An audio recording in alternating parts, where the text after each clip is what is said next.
This is Where We Live from Connecticut Public Radio. I'm Lucy Nalpathanchel. 2018 may have been the year of the woman, but 2020 marks another momentous occasion. It was 100 years ago this year that the 19th Amendment was ratified, granting women the right to vote.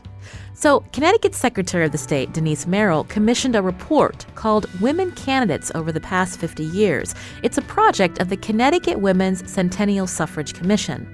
It was the focus of a recent panel discussion I moderated at the Legislative Office Building in Hartford. Today, Where We Live, we bring you that discussion thanks to audio from CTN. The panel included Merrill, State Representative Themis Klarides, the House Republican leader in the Connecticut General Assembly, who represents the towns of Orange, Woodbridge, and Derby. Also, Brenda Carter, campaign director of the Reflective Democracy Campaign at the Women's Donor Network. It's an organization that focuses on solutions to barriers preventing women, among others, from serving in elected office. And Patricia Russo, executive director of the Campaign School at Yale, a nonpartisan, issue-neutral political campaign training program for women interested in running for public office or learning campaign management. I started the discussion with Representative Klarides. When I was reading the report, it was interesting to see this one fact that it takes women 7 times to be asked before they want to run. And so I wanted to find out, why did you decide to get into politics? And you start at the local level within your particular town. Well, thank you, Lucy, and thank you to Denise for doing this. Those statistics are great in so many ways, and they're sad in so many ways. I mean, the fact that it's 2020 and only a third of our legislature are women in a state like Connecticut, it shows us how much more work we have to do. But I'm still trying to figure out, Lucy, why I ran. I haven't figured that out. Most days I'm glad I did too. I guess for me, it was just a very non-traditional way of getting there. My family was in business, they were not in politics, and we grew up in a Greek household, which are typically, a lot of our ethnic households are more male-centric. My dad got stuck with 2 daughters, although I was always the tomboy of the group, so it was kind of like a girl and a half. My dad's 2 brothers also had 2 daughters each, so it was this male kind of patriarchal household they grew up in, and then they ended up in homes with daughters. And I find that women always give their mother so much credit for the strong women they've become and what they've learned. And my mom is absolutely amazing, but I have to say, when you get that message from your dad, I think that's such a strong message, because kind of your mom's supposed to support the girl in a way, right? Because it's a girl thing. But what your dad does, I think, molds women, young girls, in a lot of ways. And I think, I credit them for raising us in the way that we understood that we could do whatever we wanted to do. And that means if you want to have some big corporate job, run for office, or whatever that means to you professionally, that's great. If you want to stay home and take care of your kids and that's what you want to do, that's great. That it doesn't have to be one or the other. It could be one, the other, or a combination of both. So I always kind of grew up with that mentality that I could do what I wanted to do, and I was painfully shy growing up. I know that most people do not believe that. And I mean until I was in college, basically, at least to the end of high school. And I just decided I wanted to be a lawyer. And in my mind, that was, I wanted to do the whole partner track and work 1 million hours a week and, end up working in a huge firm. And that's just what I had in my mind. And I don't really know why, but I did. And somehow that got thwarted along the way, because one of my friends one day said to me, the woman that has your house, the state rep seat in your district, is running for something else. You should run for it. And I said, I don't even know what that district is. And I didn't. I mean, I was your typical person who, knew I was one party or the other, but had my own beliefs in that and paid attention on that surface level, but not to the point where I knew what we all think everybody knows every day. And they don't. So I just started researching it, and 21 years later, here I am. But, for me, the reason I ultimately did it was because I grew up in that kind of world where, although my parents weren't in politics, they were very into community service, and they were very into giving back. And whether that was charities or nonprofits or running for office or whatever it is, it didn't matter. There wasn't one better or worse, but it was something you had to feel a passion for and you had to get involved with that you could do good with that, and that's how I ended up there. Patty Russo, I mentioned again, you've been a long-time director of the campaign school at Yale. When you work with women who want to enter into politics, is the common route that they begin at, say, their local planning and zoning board? How many women feel comfortable just throwing their name into the hat for something like the state house or state senate? So what we're seeing is something new and exciting, Lucy. When we first started at the school, which it was in 1992, it was our first year of the woman. How many of you remember that first year of the woman? We had so many women nationally running for office, coming to Connecticut. We were so flush back then. Democrats, Republicans, all these amazing women who were running for the Senate and Congress came to raise money in Connecticut. And so we really had critical mass. We had amazing women running at that time. Carol Moseley Braun was running for the United States Senate from Illinois. Ann Richards was running for governor of Texas. She came in a couple of times. She had such a good time here and raised so much money here. So those of us, and I was on the board of the Permanent Commission on the Status of Women at the time, very active politically here in the state. There were so many women nationally running, and we thought, wow. And most of them won. So we thought, wow, 1993, it's going to be a whole different climate, right? It's going to be more women. At least half of people running for Congress will be female. Well, it was not. So that's when our founder, Andre Brooks, contacted Rosa DeLauro, who still currently serves in Congress, as well as Nancy Johnson. How many of you remember Nancy Johnson, a Republican from the New Britain area, the 5th Congressional District, got together and just said, there are challenges that women face that men don't have to think about. And I think that we need to think about a campaign school for women that are going to, fill the political pipeline with amazing women candidates. And so it's been a bit of a roller coaster ride these past 25 years. We have a spike and then we plummet. We don't just go down a little bit, we plummet and then we go up again. 2016, the presidential election. After 2016, we started getting an inordinate number of calls and emails from women, like never before. And then after the first Global Women's March in 2017, did any of you march anywhere? That's when we were really happily slammed with calls and emails. And the calls went something like this. Hi, I'm Anna. I'm from Akron, Ohio. I'm mad. I marched. I want to run for office. So this is my idea of a good time on a Sunday to call these women back. Hi, Anna. How are you? I'm mad. When's your next session? I want to come. I was like, well, where are you from, Akron? Where are you registered to vote? Oh, I'm not registered to vote. This is when you're grateful to be on a phone, okay? You're not registered. No, I'm not registered, but I'm mad now. Anna, I'm going to save you the $65 application fee. You are not coming to the campaign school at Yale. And I gave her where she is to register to vote the next day, and I gave her a local political homework assignment. So a third of the women who marched that year were not registered to vote. The second third were registered to vote, but did not vote in the presidential because the two candidates were so similar they couldn't make up their minds. But they're mad now. They know it now. So 2/3 of the women at that time were new to politics and really needed a roadmap, right? So early on, traditionally, Lucy, when women would start out politically, Denise will tell you, they would start on the local level and work their way up, especially women who had young children. When you're down in Fairfield County, where I live, and you want to run here, you're like, are you kidding? With all the hours, and you're never, wait a minute, I have to pick up my kids at 3:00, or I have a job, things like that. It's tough. So early on, when we started to see the surge 25 years ago, many women started at the local level, found out they loved it. As things changed in their personal life, they started thinking about a higher level office run. Now we are seeing women who just want to go to the top, quite frankly. Oh no, I've never run before, I'm running for Congress. Or, I'll see Rosa, on TV, or I'll see Susan Collins on TV, and I'm like, how hard can it be?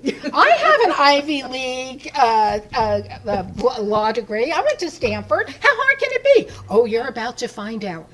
You are about to find out. So we have definitely seen the shift in women not necessarily thinking that they have to start locally and thinking that, wow, let me see where I am personally in my life and let me see which one's going to make the most sense for me in this moment in my life. So we are seeing more women. I mean, I am happily slammed right now with so many of my grads who are in the audience today who I'm meeting with who are running. It's so exciting. And so there's definitely been a new shift, a new energy, and the good news is that women continue to surge. Well, let's talk about the barriers that still exist. I wanted to bring Brenda Carter into the conversation again, campaign director of the Reflective Democracy Campaign. So we heard Secretary of the State Denise Merrill say a third of the legislature are women, but if we're more than half the population, there should be more women in this or at the Capitol. And so, what are the barriers that you see that keep women from wanting to run? Just a teeny bit of background, which will, I think, contextualize my response to your question. The Reflective Democracy Campaign is a national project that studies and works to change the demographics of political power. So we do big data sets and research projects on the race and gender of candidates and office holders nationwide. And we also do organizing work around the country to open up the system to women and people of color to seek elected office and positions of leadership. My favorite description of the Reflective Democracy Campaign, which comes from one of my colleagues, is that we're like a think tank with our own SWAT team. So we combine research and action in one place, or at least that's our aspiration. And our work is based, in the Reflective Democracy Campaign, is based on the belief that the American political system was built to exclude us. As we know, political power from the beginning of the American political system was concentrated in the hands of property white men. And through decades and centuries of organizing and hard work, women and people of color have fought their way in to some level of representation and participation. And I say that because I think it sort of goes to your question. The barriers to women and people of color, and I would say women of color in particular, in the political system nationwide, but certainly this looks different in every state and every kind of locality, the barriers are extremely high because they're actually baked into the system. It's not an accident that white men hold 2/3 of all elected offices nationally. The system is built to produce exactly those outcomes. So I say that because it's our belief that if we intend to change those numbers, we have to understand that we need to change the system. So there are barriers from everything from when a person first starts to think about running, and Patty and others know a lot about this firsthand, of just basic economic barriers. Does the seat or the office that you're running for pay enough for you to live on if you are going to hold that seat? Yeah. Probably not. Most state legislatures around the country don't pay enough to live on. So you have to have some other source of income, which is pretty hard if you're a teacher or a nurse or you have some kind of normal job. And everything from the way our voting systems are structured, voter registration, voter suppression, the way districts are composed, are really built to reinforce the status quo. The political system is built to protect the people who are already in it. It's really not built to invite other people in. So getting in is a real uphill battle. And I think the other barrier that I would want to really emphasize, because I think probably most people in this room know this, but for the average voter or sort of American political observer, this is pretty invisible. The role of the political institutions and gatekeepers who decide who can get on the ballot and who's going to get the resources to run and win. This is something that most voters never see because we show up to the polling place and we have a ballot in front of us and there are names on that have magically appeared through some process that we're generally unaware of. But there is a system of decision makers and power brokers that really shapes who gets on that ballot, as there should be. Some groups of people and organizations need to make those decisions. I think that the challenge when you think about race and gender comes in because those decision-making processes are usually governed by, in my experience, governed by outdated notions of who can run and who can win successfully, who's electable. one of our favorite words in politics in 2020. And so the system sort of tends to reproduce itself, and we end up getting a lot of the usual suspects on our ballots. So I think there's a lot of the barriers are quite invisible, but incredibly powerful. In spite of that, I do want to say women win at higher rates than men. So once we overcome those barriers, we're extremely successful. And I want to also highlight that within women candidates, it's actually women of color who win at the highest rates.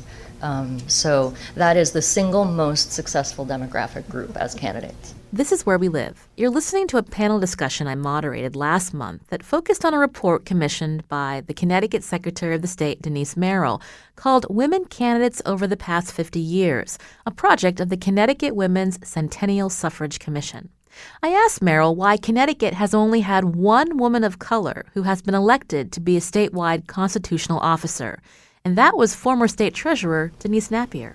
It has been a long struggle, and we're just now starting to see it change.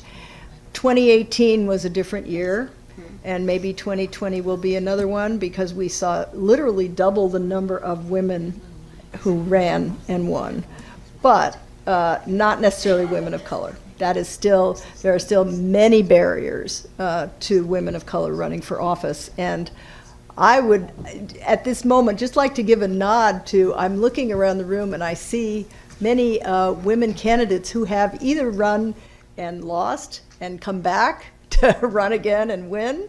But if you would all just stand, because I think we had, these are the living representatives of all the things we're talking about, that they have overcome these barriers. And nobody's standing. Come on, guys. Men would be standing. That's right. all I'm There going you to go. say. All right. That's all I'm going to say. Congratulations. That's right. So I guess I'd say sometimes I think that women kind of self-select themselves out of the process. And that's true in terms of running for leadership positions. I don't know if Themis would agree with me, but essentially we feel we have to kind of do our time first. We have to know everything. We have to have been in different positions and have the experience before we actually go out there and do these things. Whereas the studies we've shown show that men, you ask them once, they're like, oh yeah, I'm capable of that, no problem. And so there's a certain element, because what we were talking about before is the political system, so to speak. It's kind of ironic, because most of us who come into office did start at the local level through local town committees. The public probably doesn't even know that these town committees exist in many cases, but it is honestly pretty easy in many towns to get onto a local town committee, because these local town committees have sort of atrophied over time as we get our news and media from more national sources. So there are these people that struggle, to keep these parties going at the local level year after year. They're the ones helping candidates run for office at the local level. And frequently people just do it as a public service, that they want to be part of a political system. They don't necessarily want to run themselves. And so there's this whole structure down there at a very local grassroots level that really is an entry point for people, that I think most women don't see it as that, even though they are the ones that have for years and years been stuffing the envelopes and helping other people get elected. It was a long leap, I think, from there to actually running themselves. So that has to be taken into account. And everything we can do to convince women to put themselves out there. I think women have a lot of trouble running for office. We saw it at the campaign school. We see it all the time. Raising the money, even the public speaking part. A lot of women, they're not so sure they want to get into this. And let's face it, right now, it's kind of a blood sport. I mean, it is not easy out there. You get criticized, you get taken to task on everything. Honestly, not just at the state level, but at the local level. Sometimes I think the hardest job is being a first selectman or on a city council, where everybody's after you about the potholes and the road and the education in your schools. I sometimes think the hardest job I ever had was on a board of education, because everybody sees you every day in the grocery store or whatever. So I think there's, yes, the system has to change, but women have to know how to get into that system as well in a different way. This is Where We Live from Connecticut Public Radio. I'm Lucy Nalpathanchel. We'll continue listening back to this discussion about women candidates in Connecticut over the last half century and what needs to change to increase the number of women running for office. You can join us too. Find us on Facebook and Twitter at Where We Live. This is Where We Live from Connecticut Public Radio. I'm Lucy Nalpathanchel. We're bringing you an edited panel discussion that I moderated last month for the Connecticut Secretary of the State. As part of the centennial celebration of women's suffrage, Denise Merrill released a report which analyzes 5 decades of data about Connecticut women running for office. It looks at the number of women holding statewide and federal office, their success rates, their party affiliations, and where the representation of women in Connecticut stands today. The panelists included Merrill, State Representative Themis Klarides, House Republican leader in the Connecticut General Assembly, who represents the towns of Orange, Woodbridge, and Derby. Also, Brenda Carter, campaign director of the Reflective Democracy Campaign at the Women's Donor Network. It's an organization that focuses on solutions to barriers preventing women, among others, from serving in elected office. And Patricia Russo, executive director of the Campaign School at Yale, a nonpartisan, issue-neutral political campaign training program for women interested in running for public office and learning campaign management. I asked Representative Klarides how women should address their hesitancy to get involved and whether the state Democratic and Republican parties are doing enough to attract new candidates to run. Most of us, our caucuses operate as our caucuses, and then the state party operates the way they operate. And that didn't used to be the case as much many years ago, but now it's more that way. And I think my experience in this, it may be a little different than others. I mean, I did serve on a planning and board of finance, but quite frankly, if I'm being totally honest, I was in law school. I didn't know anything about it. They asked to put my name on a ticket. I never campaigned. I never did anything.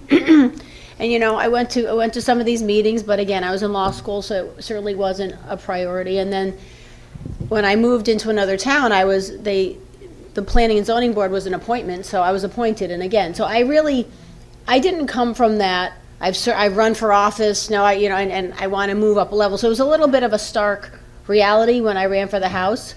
But it's weird. I think about it now, and I think so many people are overwhelmed by all of it, or the fundraising, or the blood sport that it's become, because it is. Whether you're a man or a woman, it's a blood sport. I think women internalize things differently, and they take things more personally, and therefore the way they react to things is more personal. So I think it affects the genders in a different way. But when I ran, there was a woman who had run the 2 times before and lost, and thought that it was her thing to run again for the 3rd time. So that was another woman, and then my opponent on the other side of the aisle was a woman. So it was all women, and that was 21 years ago. So I think my experience was a little different, that it wasn't like I had this burning desire to run for office, or thought I would really ever run for office, and then moved my way up. It just kind of worked out that way. But I think this is generally how this works. Somebody says to a woman, you should really run for office, and here's what goes through their heads.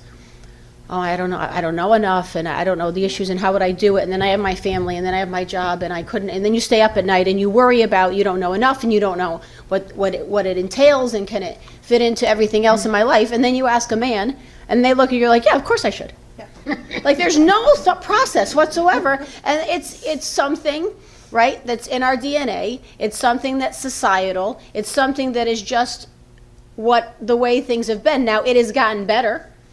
Very, very slowly. And I think clearly women have become more interested and more confident in doing it. But by definition of the fact that there's only a third of this legislature that are women, it's not enough.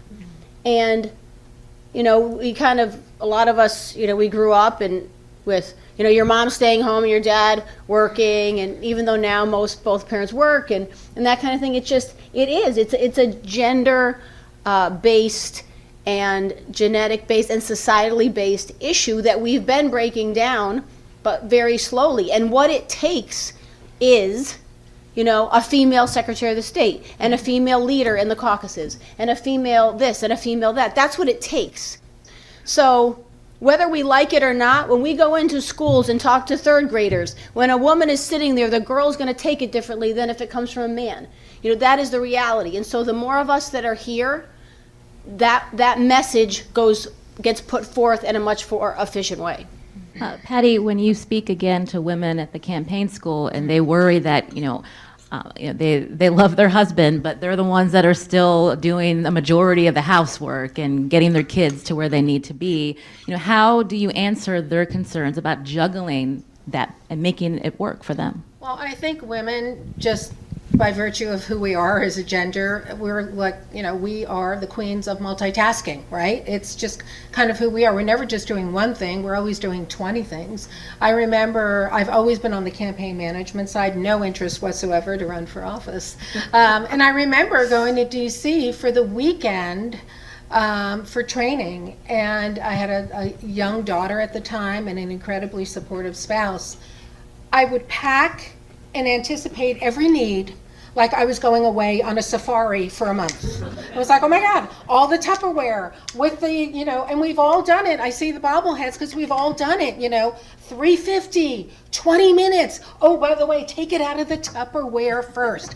And so, I say this is just kind of one of my top 10. I do a module making the decision to run, everything that you need to consider personally and professionally before you even think about running. I don't want to see the Bambi in the headlights look when you have already, oh, Patty, I want to talk to you, I want to talk to you about running for office. I said, okay, let's sit down. Oh, I'm announcing tomorrow. No, you're not. We're not having lunch till Thursday. You are not announcing. Let's just, kind of talk about what the challenges are. You have to have your own political love tribe as a candidate. You cannot rely on your party. I don't care if you're Democrat, Republican, you cannot. Anything they do is the cherry on your Sunday campaign. Anything that they do. If they breathe your way, thank them. But you cannot count on that. So one of my top 10 is have a heart-to-heart with your family. Sit down. Look your spouse in the eye and say, this is what I'm thinking about doing. I'm so excited. This is what it's going to mean to our family. And to really have, it's a very difficult conversation to have. I mean, I was grateful. My husband lived on tuna fish melts for a year because I was just never home campaigning. Right? That sounds good, right? Your children, when they're young, they're cute. You can take them around. If they bite, leave them home. But your teenagers, they're going to be appalled. Right? They're going to be, oh my God, the rolling eyes to the max on steroids. Right? Somebody's always going to be mad. Somebody's going to be inconvenienced by this, job of yours that you're running for. So that's why the communication is just so key. There was one graduate years ago who called me and she wanted to run for state senate, no children, just a husband, wanted to run for state senate in Florida. And she said, the good news is my husband said, yes, I can run as long as I'm home by 6 o'clock every night to make dinner. And I'm like, do you want to put him on the phone? Because that's not happening. Or I've had male candidates who are dear friends of mine calling me and telling me the good news that they're planning a upward level office run. And I'll say, great, knowing their spouses hate politics. Oh, well, what does your wife think? Oh gosh, I guess I should tell her. Yeah. Right? So those are the kinds of things, like it would never occur to us as fabulous females to not have that, but to really have that heart-to-heart and to really hear how they're responding. If they're responding, wow, that's great, I'm all in, or what exactly does this mean? Like, tell me, how does it affect me? Not necessarily you. How does it affect me? If you can get over that, you're good to go. Representative Klarides followed up on Patty Russo's comments. Lucy, can I just make a quick comment? I can't emphasize how much having your family buy into this is important, because let's be honest, no matter how great friends we have, it's your family that are the ones that live through this day and night, whether that's husband, wife, kids, parents, siblings. And I've taken a lot of crap in this job, I'll tell you that personally, and I wouldn't have gotten through it without them. And I was so effective in getting my family on board that I got my sister to run for the House. And now we're the only two sisters, the Sister Act in the Connecticut House. That's great. Sister Act. That's good role modeling, Themis. Could I ask you to maybe tell us a little bit about the crap that you got and what it was like to deal with some of that? I'm just curious.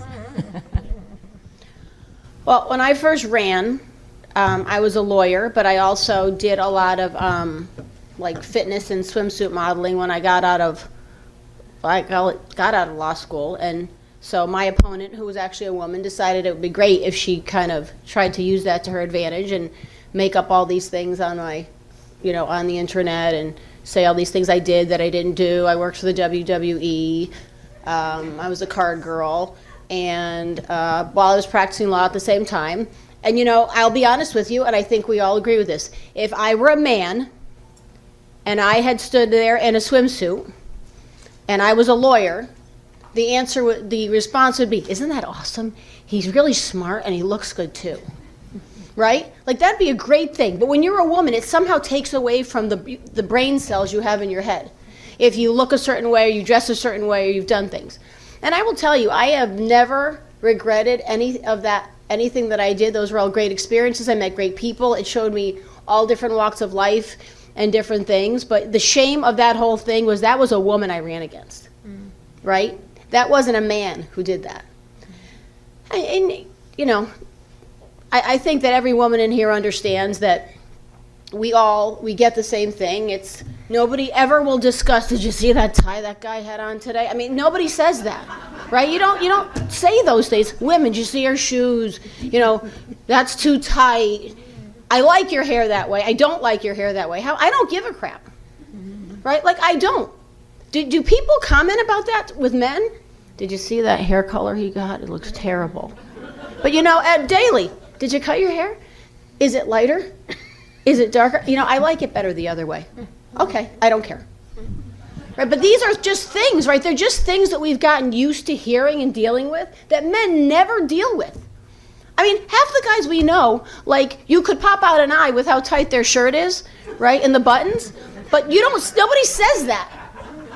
But some woman gains a couple pounds and the thing's blowing, you're something's a little tight. Did you see what she had on? She could go to the salad bar a little more. I mean, it's just these ridiculous things and we're just treated differently. So it's all of that. I haven't gotten married and then it's well, she's not married, she dates a lot. Well, what am I going to do? Sit at home? You know what I mean? There's just things that women deal with that men don't. And because we're in the public eye, it's more public. People know more about what we're doing and what we're not doing than the average person. They just wouldn't know. So, I mean, I have much worse stories than that, but those are the ones for public consumption. Well, thank you for keeping it real. A quick note, since this discussion on January 29th, it was reported that Representative Klarides is now engaged. Now, getting back to the panel, I asked Brenda Carter, the campaign director of the Reflective Democracy campaign at the Women's Donor Network, to respond to gender stereotypes that can affect whether a woman decides to run for office. I think that's absolutely true.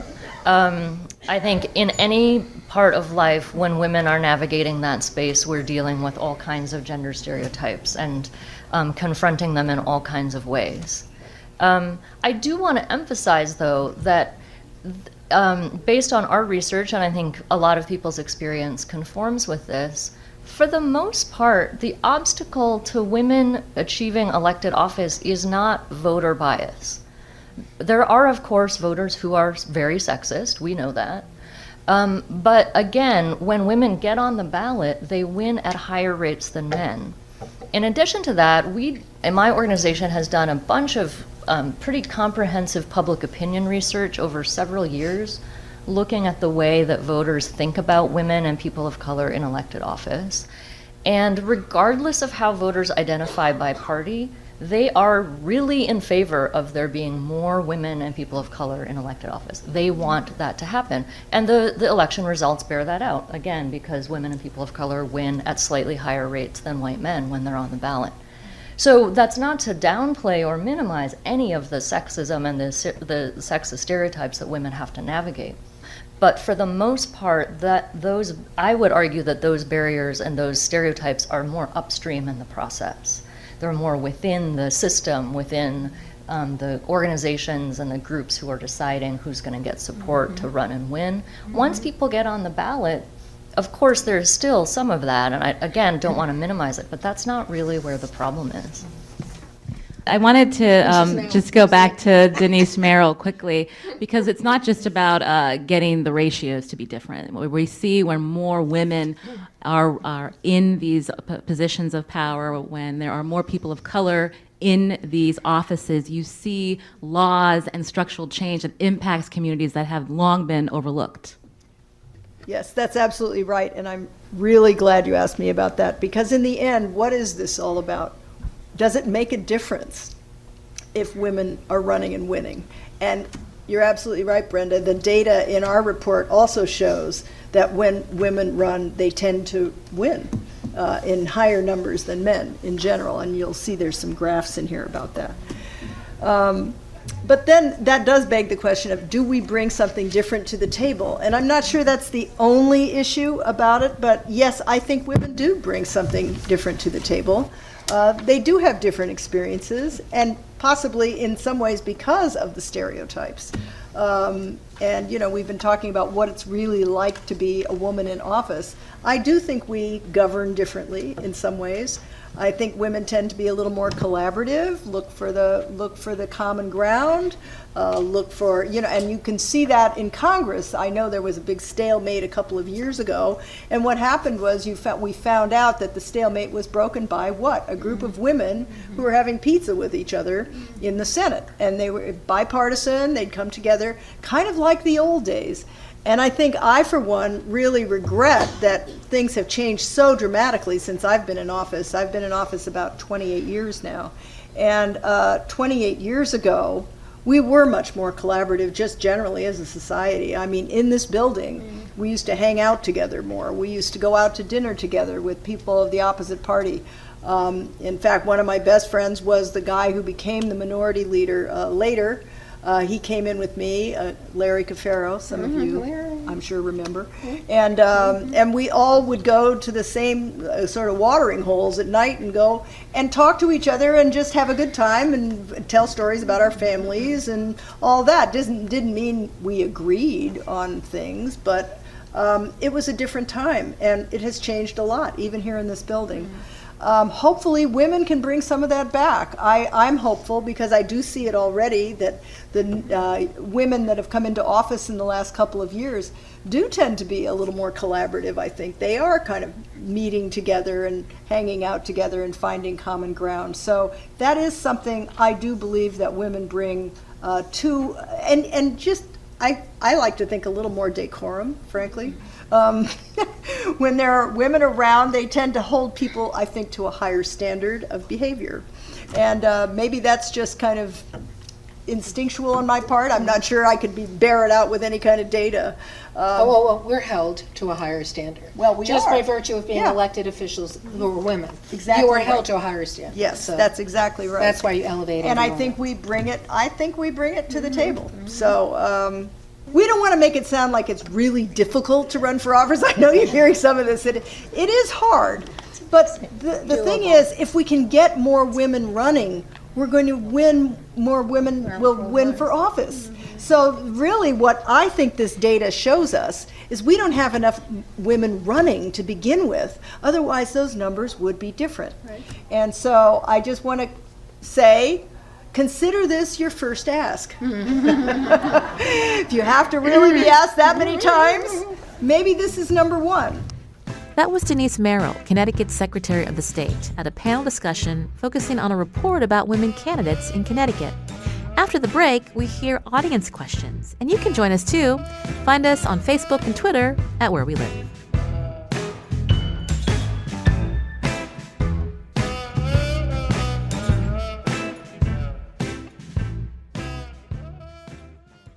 This is Where We Live from Connecticut Public Radio. I'm Lucy Nalpathanchel. Today we're bringing you a panel discussion I moderated for the Connecticut Secretary of the State's office. This year marks a centennial when women were granted the right to vote with the ratification of the 19th Amendment. Denise Merrill commissioned a report which analyzes 5 decades of data about Connecticut women running for office. After hearing from the panel, I took questions from the audience who gathered at the Legislative Office Building in Hartford. So I have a comment question. I think there's an equity piece that we have to talk about, and particularly, I would really like to go back to talking about really the absence, right, of women of color and their access to run for office. And I appreciated your statement that this is not just talking about someone having lawn signs taken down.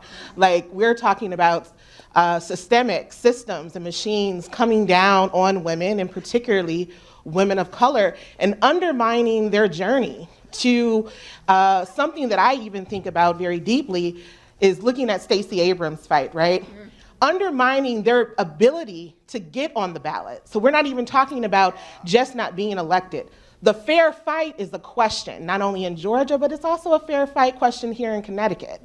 And I think my comment is, one of the things that I would like to see is us to really think about over this time, and as we're journeying through this year, where women of color, Black women, other women of color, have not only contributed to this journey and this fight and opening up doors.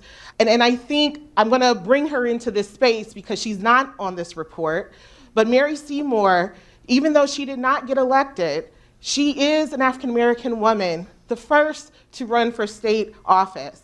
She has to be part of these conversations. She ran in 1920. She was part of that group that put their name on the ballot. She ran on a third-party ticket.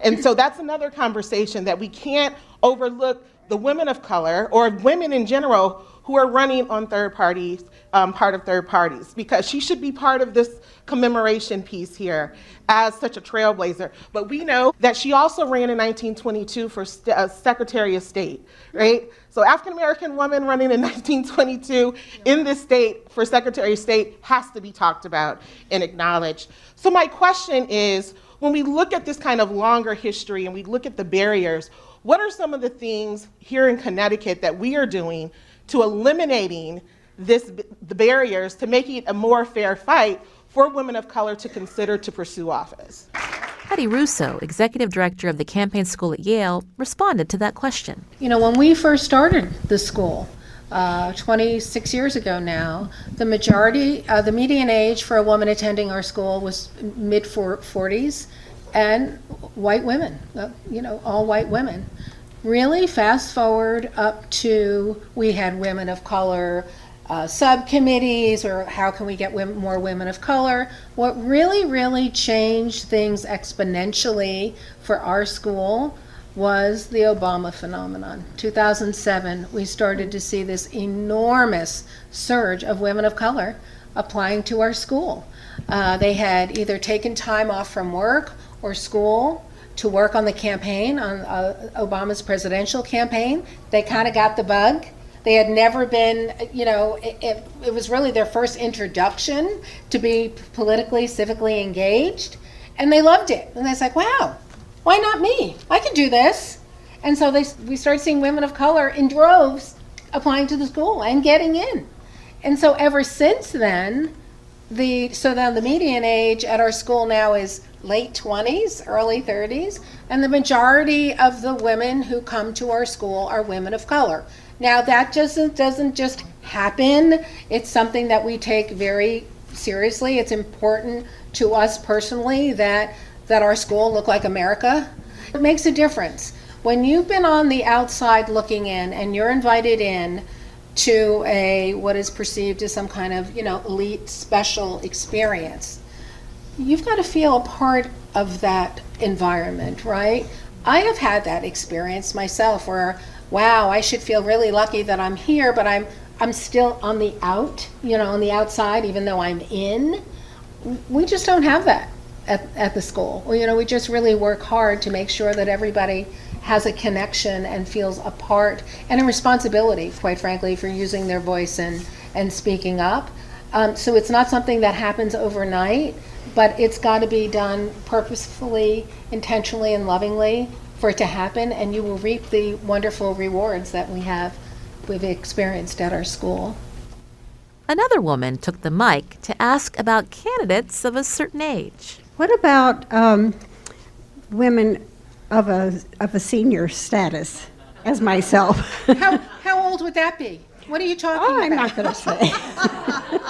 But I'm sitting here thinking about how our population is aging, how issues of aging need to be addressed, and it hadn't come up, so I thought I'd just introduce the topic. Secretary of the State Denise Merrill took that question. I will say something, being a woman of a certain age myself. One of the most interesting characters around this building in the last 30 years was Edith Prague. Oh, Edith. She ran for office when she was, I'm sure, in her 70s by the time she first ran, and stayed on until fairly recently. She was a marvelous advocate for the elderly, and was known for her feisty defense of many things about nursing homes and assisted kinds of situations. So there was no more powerful advocate, and she was definitely not young when she first ran. Now, she had been involved in politics for many, many years. But I think that's a great example of how, I guess, going back to sort of the idea that candidates should reflect our society. Of course there's room for women who represent that population and are there themselves. Who better?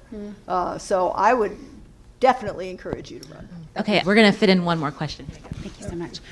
First of all, as a mother of 2 daughters, thank you all for being in the positions that you are. I now have the ability to tell my daughters, no, these women are, not just these women can. And so that, as a mom, I genuinely thank all of you.